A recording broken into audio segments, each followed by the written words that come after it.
Everyone, कैसे हैं आप लोग। मैं आशा करता हूँ आप सभी लोग अच्छे होंगे। तो सुबह का समय है जब मैं लेक्चर रिकॉर्ड कर रहा हूँ और आशा करता हूँ आप लोग भी सुबह शाम दोपहर जिस टाइम पे भी आप लोग लेक्चर देख रहे हो अच्छे मूड में हो।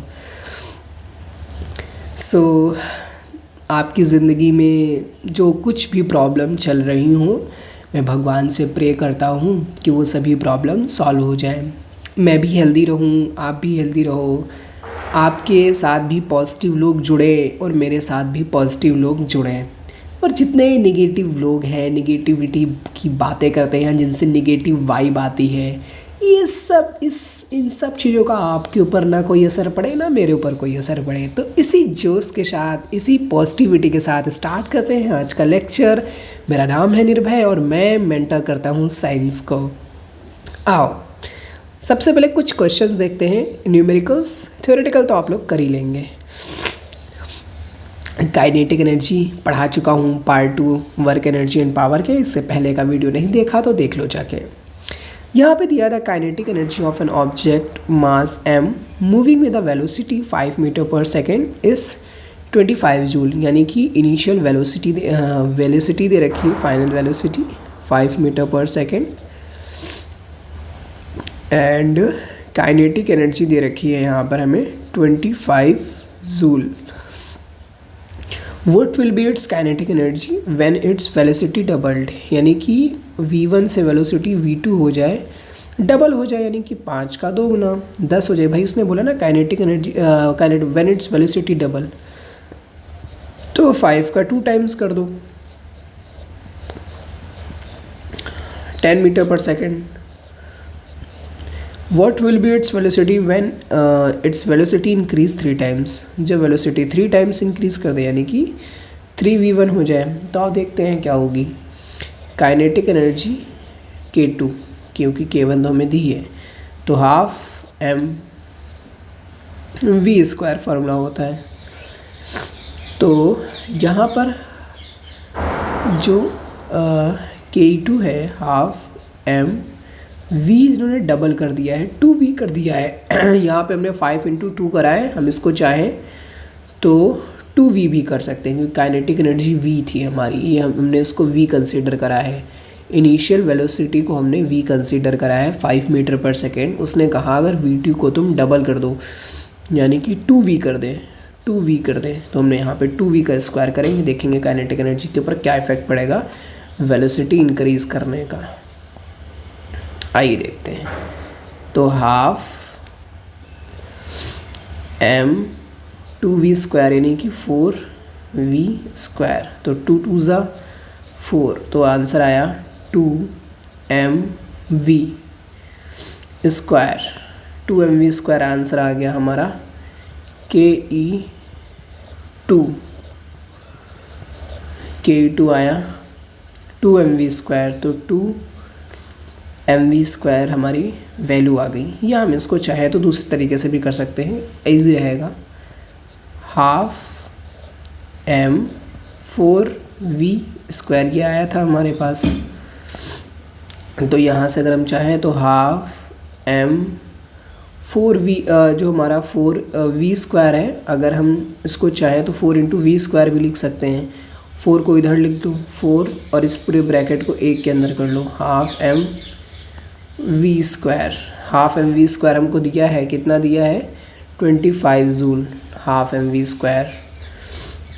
तो 4 into half M V square हमें वैल्यू दी है काइनेटिक एनर्जी के, कितनी दी है।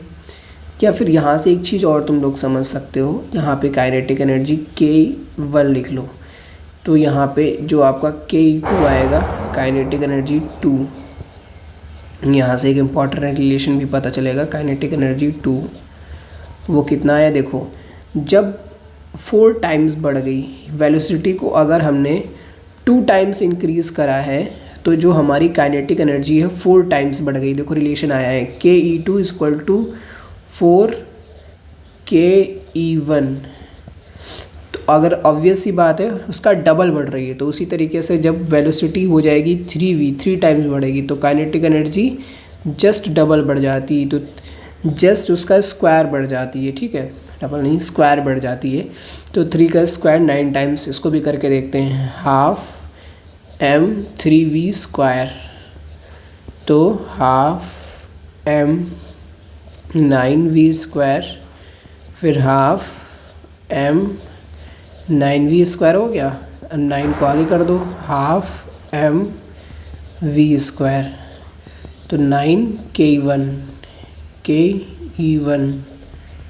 ये हमारा के3 हो गया, के3 हो गया। तो यानी कि अगर हम वेलोसिटी को 3 टाइम्स इंक्रीज़ करेंगे तो काइनेटिक एनर्जी हमारी 9 टाइम्स बढ़ जाएगी, यानी कि स्क्वायर में बढ़ेगी। अगर आपने वेलोसिटी 2 टाइम्स इंक्रीज़ करी तो काइनेटिक एनर्जी 4 टाइम्स बढ़ेगी। वेलोसिटी 4 टाइम्स इंक्रीज़ करी तो काइनेटिक एनर्जी 16 टाइम्स बढ़ जाएगी, इनकी स्क्वायर में बढ़ेगी। ठीक है, स्क्वायर में बढ़ेगी। किसमें बढ़ेगी? स्क्वायर वैल्यू में इंक्रीज़ होगी। आई होप आपको बात समझ में आ रही होगी। आ रही है ना?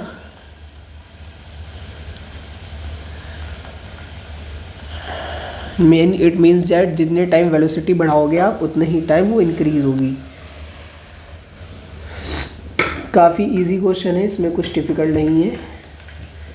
हम लोग जितने टाइम वेलोसिटी को बढ़ाएंगे उसी का स्क्वायर वैल्यू में, उसी के स्क्वायर के में काइनेटिक एनर्जी इंक्रीज़ होगी।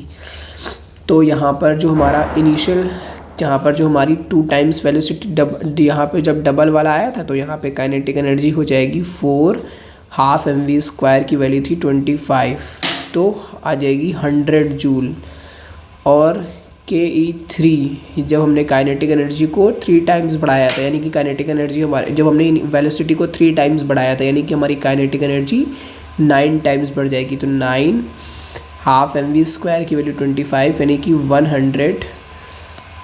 225 जूल आ जाएगी। तो 100 जूल और 225 जूल। आई होप आपको ये चीज़ें समझ में आई होंगी।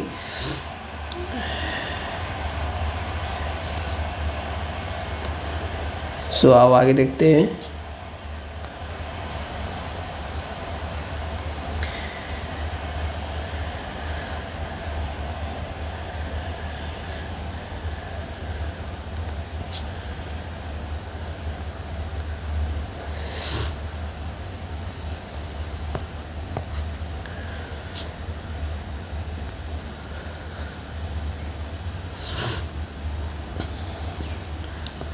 आज हम अपना नया टॉपिक स्टार्ट करेंगे, दैट इज़ पोटेंशियल एनर्जी। तो पोटेंशियल एनर्जी क्या होती है? बहुत ही इजी टॉपिक है। The energy that any object possess due to its position, specific position की वजह से किसी भी ऑब्जेक्ट के पास जो एनर्जी होती है उसको हम लोग पोटेंशियल एनर्जी बोलते हैं। आई होप आप लोगों को ये बात समझ में आ रही होगी। Energy due to special position known as potential energy. Potential energy बोलते हैं स्पेशल पोजीशन की वजह से किसी भी ऑब्जेक्ट के पास जो एनर्जी होती है that is known as potential energy.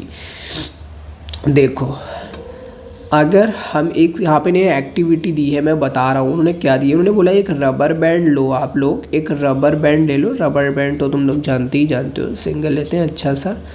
उन्होंने बोला एक रबर बैंड ले लो, हमने कहा ठीक है ले लिया। Take a rubber band, hold it at one end, एक एंड पे भाई होल्ड कर दो। चलो भैया होल्ड कर दिया, एक एंड पे होल्ड कर दिया। फिर क्या करना है? And pull from the other end, other end से पुल करेंगे। तो ऑब्वियस सी बात है बेटा जी, जब हम इसको पुल करेंगे तो रबर बैंड स्ट्रेच हो जाएगा, इस पोजीशन में आ जाएगा, स्ट्रेच पोजीशन में आ जाएगा जब हम इसको पुल करेंगे। यानी कि एक फोर्स इस ऑब्जेक्ट के ऊपर लगाएंगे। Release the band at one ends, what happens. और कह रहा है जब तुमने इसको स्ट्रेच करा उसके बाद रिलीज़ कर दो, यानी कि फिर से अपनी रीपोजिशन को गेन कर लेगा, अपनी रीपोजिशन में आ जाएगा। The band will tend to regain its original length. Obviously the band had acquired energy in its stretch position. How did it acquire energy when stretch. तो उन्होंने पूछा है कि भैया देखो, हमने बेटा पहले ही सेकेंड लेक्चर में पढ़ा था दैट जब हम किसी ऑब्जेक्ट के ऊपर, देखो यहाँ पे ये पोजीशन थी इसकी, ये इनिशियल पोजीशन थी यहाँ पे, जो हमने इसको स्ट्रेच कर दिया तो ये हो गया, यानी कि डिस्प्लेसमेंट हो गया। क्या हो गया? डिस्प्लेसमेंट। ए से बी पहुँच गया। ये बड़ा गंदा है। खींचा हमने तो बी पे भाग गया, गुस्सा हो गया हमसे, ए से बी पहुंच गया, यानी कि डिस्प्लेसमेंट हो गया, और फोर्स तो लगाया था। पुल करना भी तो एक तरीके से फोर्स लगाना होता है ना, यानी कि एफ एस, यानी कि वर्क हो गया। अब ऑब्जेक्ट के ऊपर काम करा हमने, यानी कि इस ऑब्जेक्ट को ऊपर हमने काम करा, यानी कि इसकी एनर्जी इंक्रीज हो गई, इसको एनर्जी दी हमने। और जैसे ही हमने अपना हाथ खींच लिया, फोर्स हटा, ये वापस अपनी शेप में चला गया। तो वापस जो अपनी शेप में गया है, वो इसके पास एनर्जी कहाँ से आई, रीगेन करने की जो ओरिजिनल लेंथ थी, जो उसकी एनर्जी थी, वो कहाँ से आई, वो यहाँ से आई कि हमने ऑब्जेक्ट के ऊपर काम करा। ऑब्जेक्ट के ऊपर काम करा तो हमने उसको एनर्जी दी। अब एनर्जी दी तो उस एनर्जी की वजह से ही ये वापस अपनी री शेप में चला गया। आई होप आपको ये बात समझ में आई होगी। How did it acquire energy when stretch, उन्होंने पूछा था यहाँ पर, उन्होंने इस एनर्जी को acquire, how did it acquire energy when stretch, जब हमने इसको स्ट्रेच करा तो उसको एनर्जी कहाँ से मिली। भैया जब इसके ऊपर काम करोगे तो इसकी एनर्जी नहीं मिलेगी। एफ एस कर दिया तुमने, डब्लू कर दिया, एफ एस कर दिया, इसके ऊपर काम कर दिया डब्लू एफ एस, तो हमने इसके ऊपर डब्लू एफ एस काम कर दिया, यानी कि इसके ऑब्जेक्ट के ऊपर हमने काम कर दिया। जब ऑब्जेक्ट के ऊपर काम कर दिया तो हमने इसको एनर्जी दे दी, इस एनर्जी की वजह से वो स्ट्रेच हो गया, और इसमें इलास्टिसिटी की प्रॉपर्टी प्रेजेंट है, इस वजह से वापस रीगेन हो गई, इसकी शेप रीगेन हो गई। तो यहाँ से ये देखो, जब हमने इसको स्ट्रेच करा तो इसके पास एक स्पेसिफिक एनर्जी आई, जो हमने इसके ऊपर काम करा उसकी वजह से, that energy is known as potential energy. आगे देखते हैं, आगे उन्होंने काफ़ी सारी एक्टिविटी और दी है। यहाँ पे हम एक एक्टिविटी को और चाहे तो डिस्कस कर सकते हैं। और भी एग्जांपल उन्होंने दिए हुए हैं, दैट, एक सेकेंड, इसको पहले रफ कर देते हैं। और भी एग्जांपल और भी एक्टिविटी उन्होंने दी है, उनको भी ज़रा एक्सप्लेन करते हैं हम आप लोगों को थोड़ा थोड़ा, मतलब अभी हम बात का सार समझेंगे। एक्टिविटी तो बहुत सारी है, क्या मतलब है उसका वो समझो पहले। Lift an object through a certain height, एक ऑब्जेक्ट को एक सर्टेन हाइट तक उठाना है। To begins that object can now do work, it begins to fall when release, this implies that it requires some energy, if raised a greater height it can do more work and hence possess more energy, from where it get the energy, think and discuss। Obvious सी बात है, हमने object को lift करा है, तो object को जब हम लिफ्ट करते हैं तो ग्रेविटी के अगेंस्ट हमने इसको लिफ्ट करा है, ग्रेविटेशनल फोर्स नीचे लग रहा है, ग्रेविटेशनल फोर्स इसके नीचे लग रहा है, तो हमने इसको लिफ्ट करा है, mg के अगेंस्ट लिफ्ट करा है, यानी कि हमने इसके ऊपर काम करा है। तो काम करा है यानी कि इसको हमने एनर्जी दी है, तो इस फोर्स की जो हमने इसके ऊपर काम करा उसी की वजह से इसके ऊपर एनर्जी आई। और कहाँ से एनर्जी आई, ऑब्वियस सी बात है। अब जितना इसको ऊपर उठाएंगे उतना ज़्यादा काम करेंगे, यानी इसकी एनर्जी उतनी ज़्यादा बढ़ जाएगी। अब जितना ऊपर उठाओगे, जितना ज़्यादा काम करोगे, जितना ज़्यादा एनर्जी इसकी बढ़ेगी, उतनी ही स्पीड से नीचे भी आएगा। ये बात है, और कोई बात नहीं है।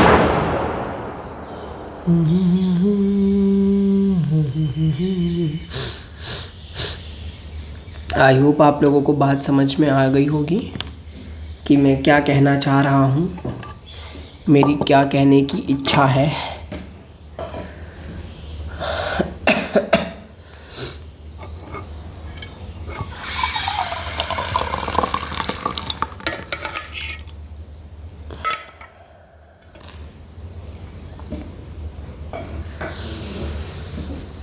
आगे देखेंगे बेटा जी। In the above situation, the energy gets stored due to the work done on the object. The energy transferred to an object is stored as a potential energy if it is not used to cause the change in its velocity or speed of the object. You transfer energy when you stretch a rubber band. The energy transferred to band its potential energy.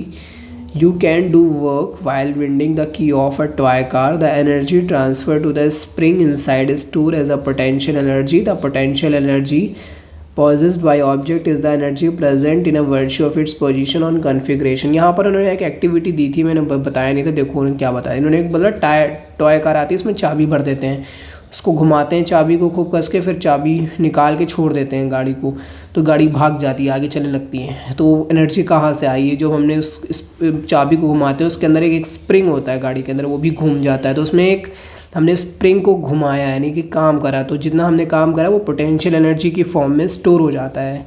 फिर उसके बाद वो energy transfer हो जाती है kinetic energy की form में, और वो ऑब्जेक्ट मूव करने लगता है। जितना ज़्यादा घुमाओगे उतना ही ज़्यादा आपकी गाड़ी तेज़ स्पीड से आगे भागेगी। अब इसका मतलब ये नहीं है कि तुमने बहुत ज़्यादा घुमा दिया, बहुत ज़्यादा घुमाओगे एक इलास्टिसिटी की एक लिमिट होती है, टूट जाएगा स्प्रिंग खट्टे से, फिर घुमाते रहना अपना आराम से।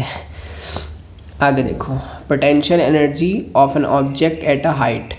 An object increase its potential energy when raised through a height. This is because work is done on it against gravity while it is being raised. The energy present in such an object is called gravitational potential energy.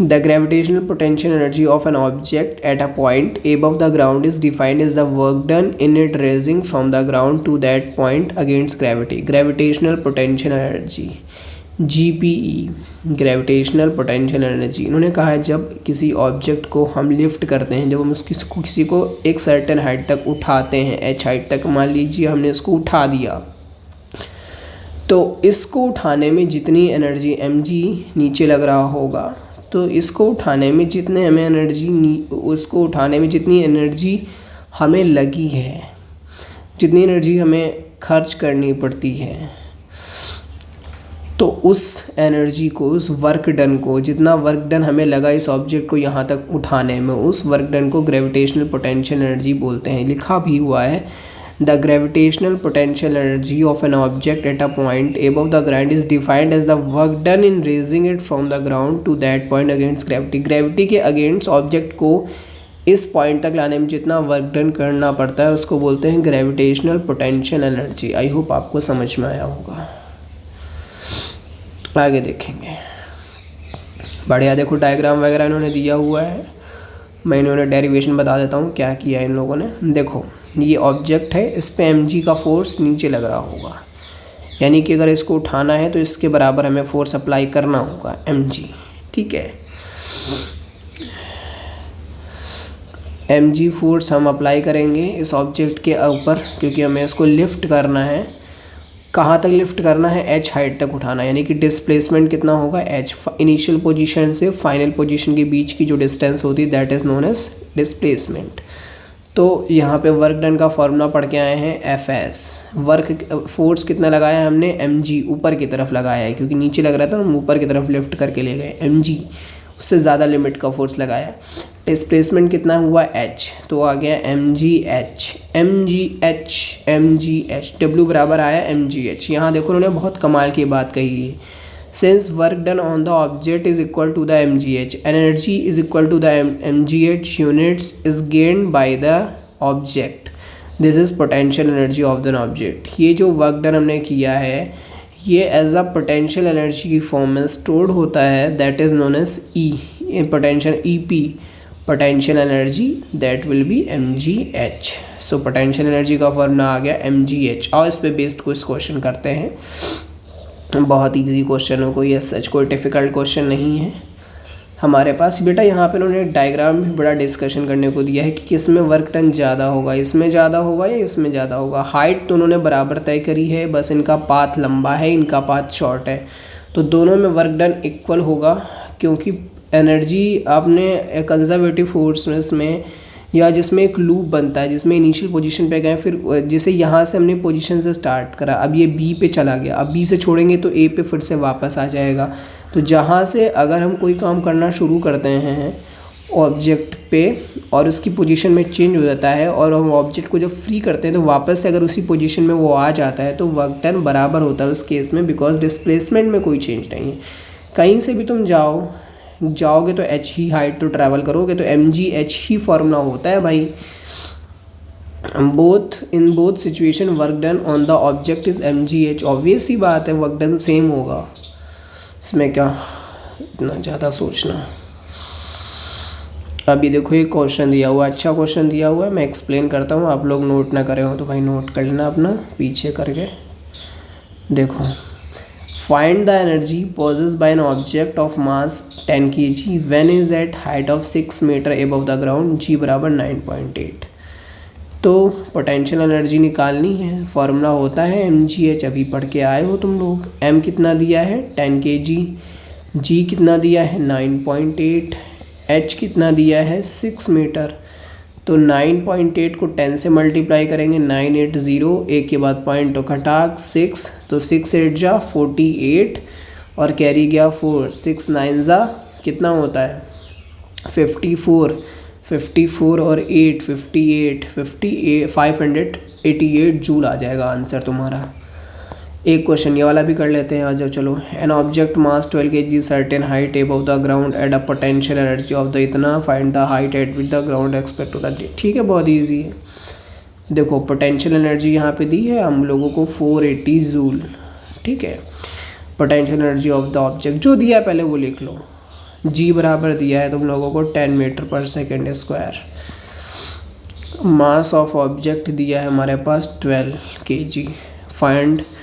Find the height, H निकालना है, निकाल ले जाओगे भाई बहुत easy होता है। E P बराबर क्या होता है mgh, पहले जो दिया है वो लिखो फिर फॉर्मूला अप्लाई करो जो दिया है उसका। 480 दिया है 480 लिख लो, m दिया है 12 लिख लो, g दिया है 10 लिख लो, h निकालना है, 0 से 0 कैंसिल, 12 4 जा 48, 4 मीटर हाइट आ जाएगी इसकी। देखो 4 मीटर हाइट आ गई। सो आप लोगों को आशा करता हूँ आप लोगों को ये मेरा जो वीडियो है वो समझ में आया होगा। वीडियो अगर समझ में आ गया है तो वीडियो को लाइक कर दीजिएगा और चैनल को सब्सक्राइब कर दीजिएगा। और बेटा जी अगर आपका कोई डाउट हो, कोई क्वेरी हो दैट सर हमको ये बात समझ में नहीं आ रही है, हमको ये इशू हो रहा है, हमको ये चीज़ समझ में नहीं आ रही है, तो आप लोग पूछ सकते हो, इसमें कोई इशू नहीं है। कोई डाउट हो, कोई क्वेरी हो तो आप पूछ सकते हो और कमेंट में भी पूछ सकते हो कि दैट ये सर ये चीज़ हमें समझ में नहीं आ रही है, आप हमें समझा दीजिए कैसे होगा क्या होगा, तो वो चीज़ भी आपको समझा दी जाएगी। वीडियो में अगर कोई पॉइंट मेरे लैक ऑफ टंग्स की वजह से कुछ निकल गया हो जो आप लोगों को डाउटफुल लग रहा हो तो आप मेरे को बता दीजिएगा, मैं उसको क्लियर कर दूँगा। हाँ एक्चुअली तबीयत थोड़ा ख़राब चल रही है, लेकिन एक मैंने बच्चे से प्रॉमिस करा था दैट मैं आपको इस पूरे चैप्टर का लेक्चर प्रोवाइड कराऊंगा, तो मैं अपने प्रॉमिस को पूरा कर रहा हूँ। Because nothing is important than promise, जान जाए पर वचन ना जाए। तो मैंने उस बच्चे को वचन दिया हुआ है दैट मैं आपको वीडियो प्रोवाइड कराऊंगा, लेक्चर प्रोवाइड कराऊंगा, तो मैं करवा रहा हूँ। नहीं तो बच्चे सोचेंगे अरे सर तो ऐसे ही हैं, कहते रहते हैं कुछ करते तो है नहीं हमारे लिए, तो ऐसा नहीं है।